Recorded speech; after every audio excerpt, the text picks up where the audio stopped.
di sini kemudian ada yang masih kepengen cuci darah, katanya ditolak sama rumah sakit, itu yang jadi rame. Berikutnya, iya, sebetulnya nggak boleh rumah sakit dalam keadaan emergensi, itu ada Undang-Undang nomor 17, undang-undangnya Pak Menkes itu ada. Investasi di plan kesehatan itu tumbuh gitu, meskipun belum optimal, bisa dioptimalkan. Berikutnya, pemanfaatan dulu tuh sehari itu hanya 252.000, sekarang sehari lebih dari 2 juta. Nah, bagaimana pengembangan sistem informasinya ini canggih sekali. Tidak hanya orang kalau exercise, kira-kira sehari itu berapa kalori yang keluar, berapa langkah dihitung otomatis. Bahkan kita online queue itu dari tidur aja antri, nggak perlu antri di rumah sakit. Coba masyarakat belum paham. Digital Human AI, nanya apa saja tentang BPJS, ya, itu dijawab langsung oleh sistem. Nah, mobil JKN belum seluruh masyarakat kita yang pakai, baru 60-an juta lebih. Berikutnya, nah, karena itu kita terima kasih karena di berbagai negara pada rujuk ke BPJS, datang ke sini, bahkan kita diundang di Harvard, di Oxford, di berbagai universitas lah. Berikutnya, nah, khusus sekarang, berikutnya slide, ya.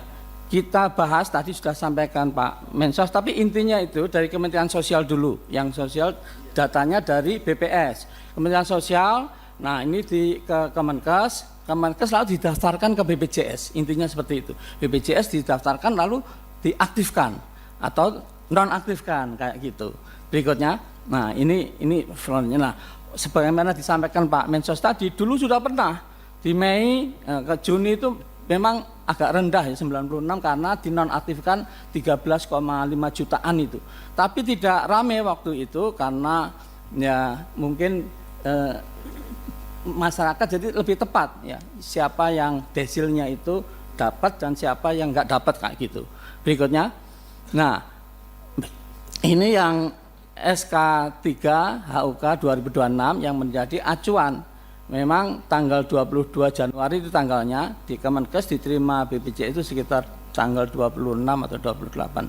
Nah ini memang ya di sini kemudian ada yang masih kepengen cuci darah, katanya ditolak sama rumah sakit, itu yang jadi rame. Berikutnya, iya, sebetulnya nggak boleh rumah sakit dalam keadaan emergensi, itu ada Undang-Undang nomor 17, undang-undangnya Pak Menkes itu ada. Nah, kuota kita itu sama sebetulnya, seperti Pak Menkes sampaikan, jatahnya itu 96,800, tapi yang diberikan berikutnya, nah itu adalah 95 lebih, tapi totalnya itu ya yang dinonaktifkan ini kan 11 jutaan ya, 11.085.000. Nah, memang ada yang peserta desil tadi disampaikan Pak Mensos 6 sampai 10, tapi dia butuh pelayanan. Ini sekitar 120.000 orang.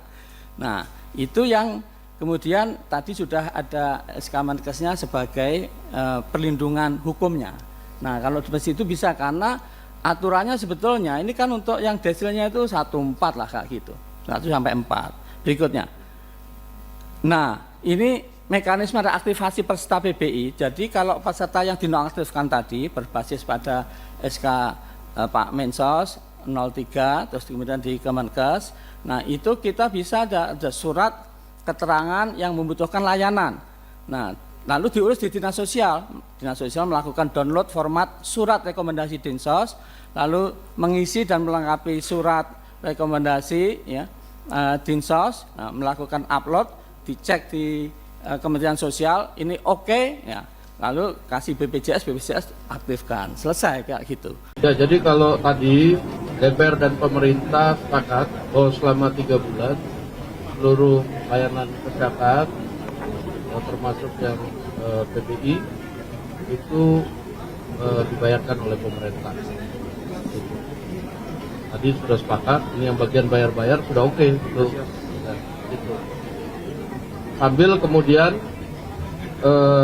pihak-pihak terkait dalam hal ini Kementerian Sosial, BPS, Kementerian Kesehatan itu kemudian memutakhirkan data terbaru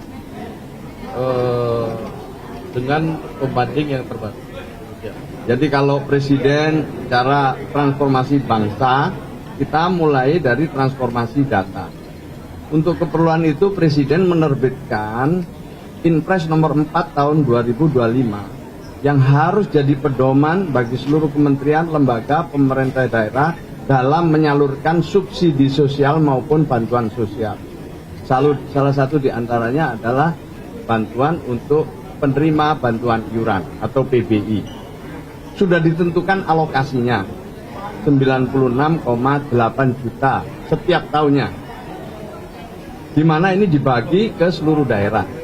Datanya itu adalah dari DTSen yang kemudian dimutakhirkan beserta beberapa daerah yang ada. Bupati wali kota mengusulkan setiap bulan ya untuk warganya yang mendapatkan PBI. Setelah kita cocokkan, kita lakukan verifikasi, validasi, baru kita tetapkan kemudian alokasinya untuk setiap kabupaten kota. Tahun lalu ini evidence base-nya ya. Tahun lalu itu ada 13 juta lebih yang dimutakhirkan atau dinonaktifkan. Pemerintah memberikan kesempatan untuk reaktivasi. Ada 87.000 lebih yang melakukan reaktivasi dari 13 juta yang dinonaktifkan. Saya terima kasih kepada Prof. Dasko ya, yang hari ini mengumpulkan kita semua dan memberikan dukungan untuk mengatasi dinamika-dinamika yang ada di lapangan. Ya, sampai 3 bulan ke depan kita diberi kesempatan untuk merespon ya keluhan atau kekurangan-kekurangan dari mekanisme yang kita buat. Ya, jadi ada pemutakhiran itu. Tahun ini itu diperkirakan ya sementara ini masih 11 juta yang akan dinonaktifkan. Tetap dengan bisa melakukan reaktivasi dan diharapkan oleh DPR nanti reaktivasinya lebih cepat.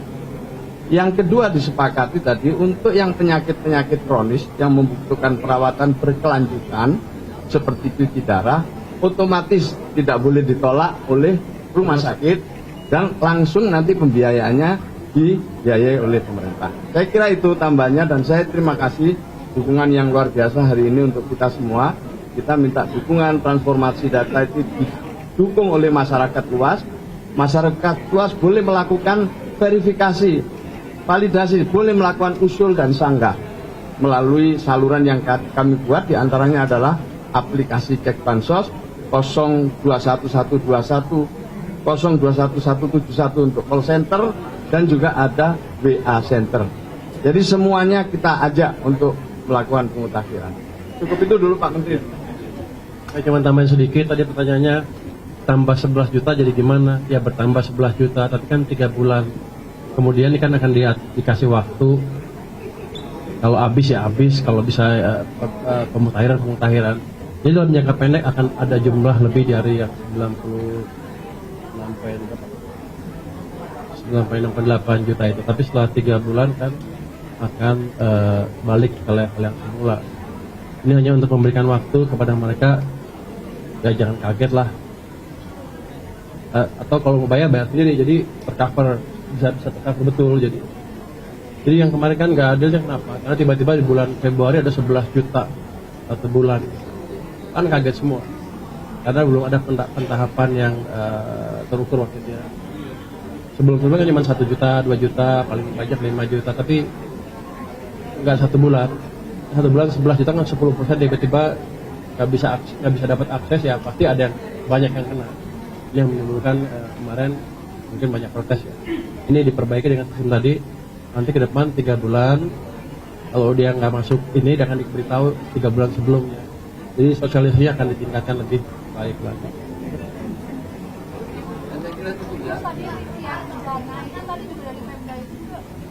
Begini, jadi gini, alokasi nggak berubah ya. Ini yang penting dipahami, itu alokasi tidak berubah, hanya dialihkan kepada mereka yang lebih memenuhi kriteria.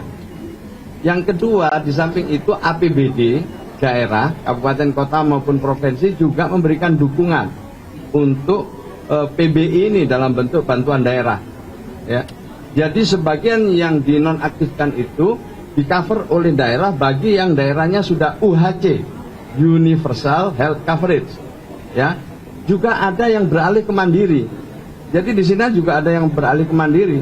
Ini menunjukkan bahwa pengalihan ini juga membuat masyarakat yang bisa untuk membiayai dirinya sendiri atau keluarganya itu beralih ke program mandiri di BPJS Kesehatan. Ya, cukup ya.